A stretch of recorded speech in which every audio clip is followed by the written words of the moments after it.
Hey guys, it's Brandon, aka B.Rich Beauty, aka your beauty best friend. Happy Wednesday, y'all! We have a first look of Real Housewives of Salt Lake City and all the drama, honey, involving Jen Shah. We have an R.Kelly trial update, and is Britney Spears finally free? We're talking about that and a lot more. You know what to do. Grab your tea, grab your beverage. Let go!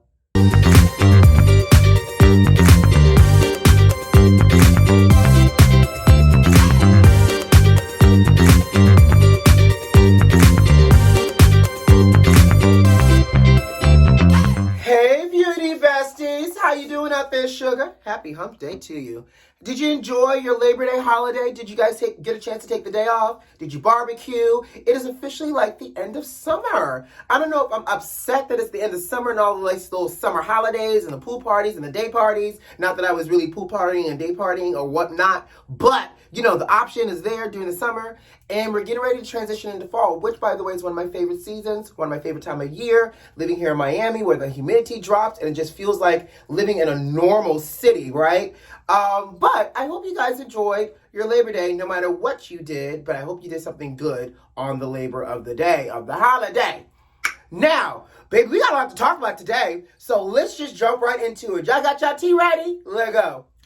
Mercedes-Benz has announced that they're developing a new car that can be driven by your mind. Sounds very 2120 to me, but okay, let's go with it. Let's talk about it. So the company has developed a BCI device, a brain-computer interface that allows you to be able to drive the car based off of your brain. So apparently this device is made up of a few electrodes that connects to the base in the back of your head when you're in the car. So they're saying once the BCI is in place, the brain-computer interface on the back of the head, it runs a brief calibration, and from there, the dashboard comes up on the computer, and on the dashboard is multiple dots.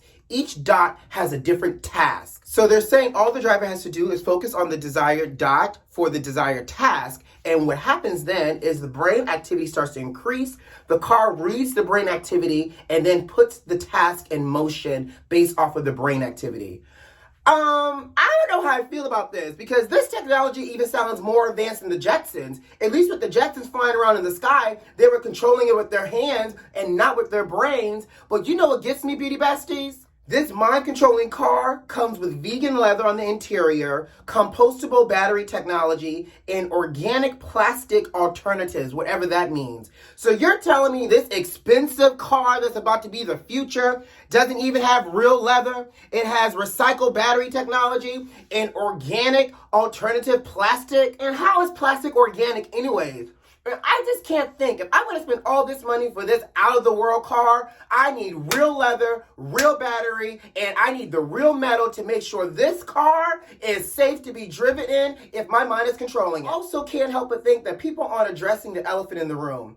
You have a car that's being driven by the control of your mind.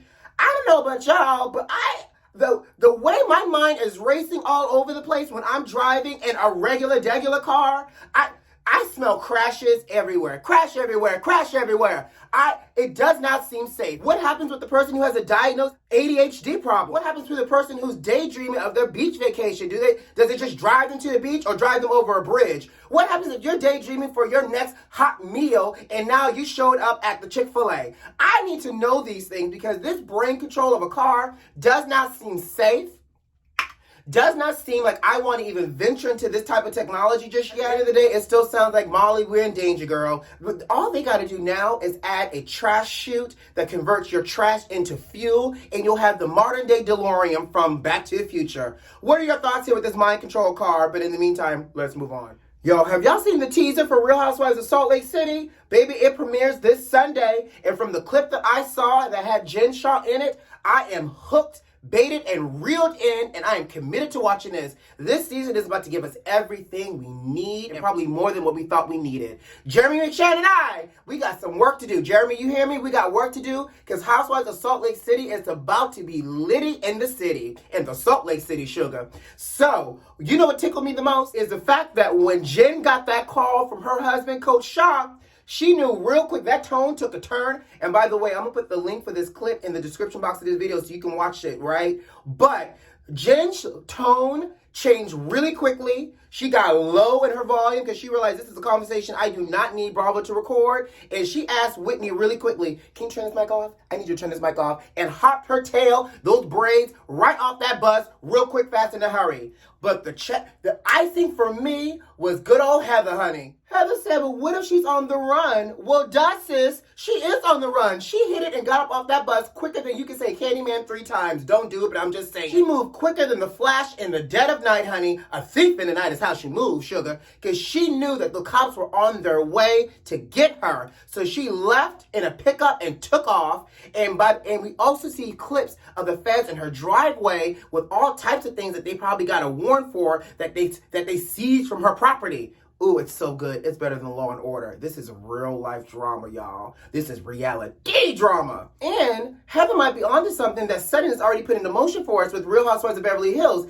Heather said, I don't want to be included. I don't want to be caught up in this. I don't want to be subpoenaed. I don't want to be sued. I don't want to be associated with it. So maybe Sutton was onto something. Maybe while we were looking at Sutton as she's not being a good friend, maybe there is a level of being aware of how this could potentially impact your life that's valid. So we shall see how the girls in Salt Lake City handle when Heather brings up that she doesn't want to be associated, and it'll be interesting to see if they have a different view of being guilty by association versus the Beverly Hills girls. So I'll be interested to see that. But you know who I can't help but notice that was missing when all this was going down? Miss Mary, First Lady Cosby. Where Mary at? Mary. We needed Mary for this one, child, because I need the way Mary and Jen go at it. That was a moment that reality TV needed to capture. Mary needed to be on that bus with her vintage labels and her synthetic wigs, looking stunned and shocked that Jen was running for her life, honey, running on the run. So I want to know what happened to Mary for this cast trip.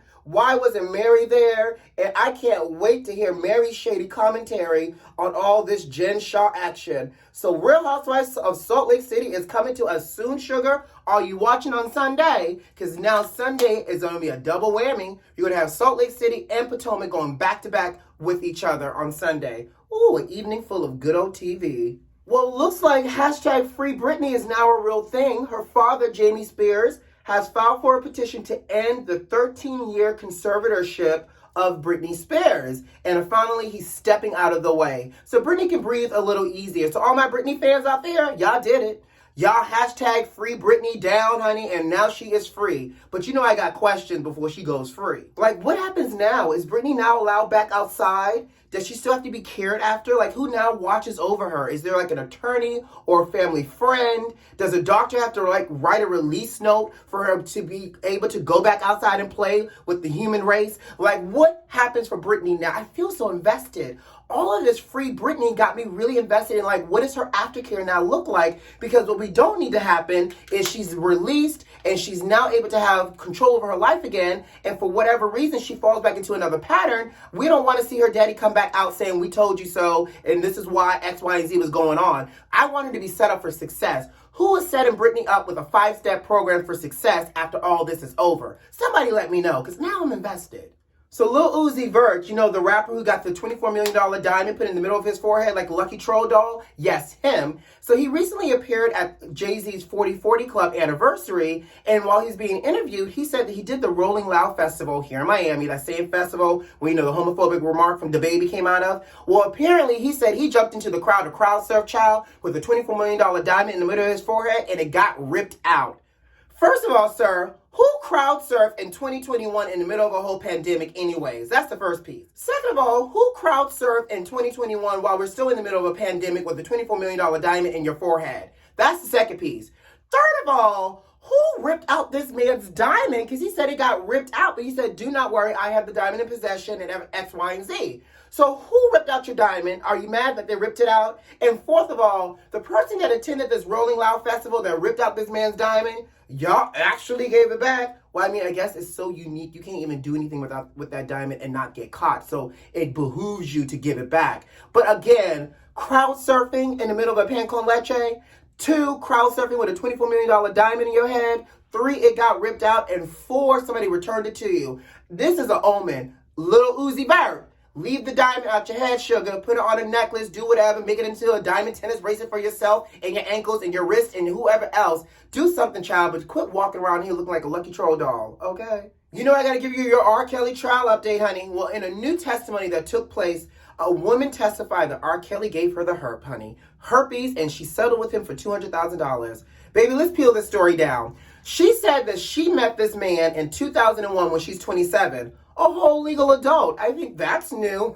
We haven't heard that narrative in a while with R. Kelly, but I digress. But not only did she meet him when she was 27, she said that when they started a sexual relationship, she had asked and expressed that she wanted to use protection when having sex with him because she was afraid of an STD, and R. Kelly said no. Well, I guess she said, okay, and they kept on pumping on and doing whatever they were doing, child. But later to find out that R. Kelly gave her herpes. Now, we talked about this before where 2 other people testified that R. Kelly gave them herpes as well, and he never disclosed the fact that he had the herp.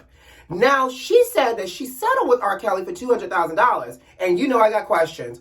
First of all, do NDAs no longer apply when you get into a court of law and you have to testify? Because I'm sure there was an NDA that now seems like it just got broken. Second of all, sis, who was your attorney that negotiated this $200,000 settlement with R. Kelly? Because they deserve to be sued and fired because all you got was $200,000 for something that can never be cured. He did you a disservice. Now, here's the thing. None of these testimonies has anything to do with the charges that R. Kelly's facing, but they're utilizing these testimonies to prove a point here. The point they're trying to prove is that R. Kelly runs a criminal enterprise that sexually exploits underage girls, women, and boys. Baby, they're doing everything to throw R. Kelly underneath this jailhouse, and I'm going to just sit here with my teacup, and we're going to talk about it, and we're going to report about it, because this is some real drama happening in real time. I'm going to say it every single time. Ryan Murphy, I hope you're making notes for this true life crime drama that you're about to bring to us. And speaking of Ryan Murphy, did you guys watch the premiere of Impeachment last night, the little Monica Lewinsky story? Oh, I love Ryan Murphy and his true crime dramas that he brings to us.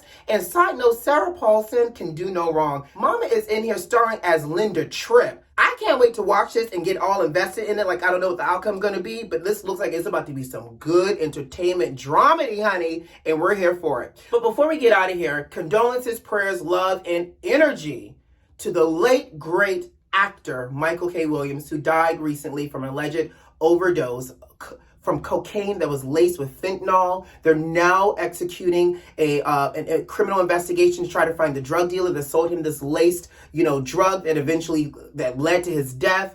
All I know is this man was talented, and I know him from Lovecraft Country because he played a hell of a job in that show. But now I also have to go back because apparently he did a great job in The Wire. I've never seen The Wire. Y'all know I just finished Sex and the City, y'all. And so now I have to add The Wire to my list to now watch to honor Michael K. Williams. Brilliant black genius of an actor gone too soon. So lots of thoughts, lots of prayers. It's just so sad. And on that note, guys, I got to go. You know what to do. Subscribe to the channel if you like this video if you like it, leave me a comment. Most importantly, check them notifications and make sure they're turned on. Who loves you? I do. See you Friday. Bye.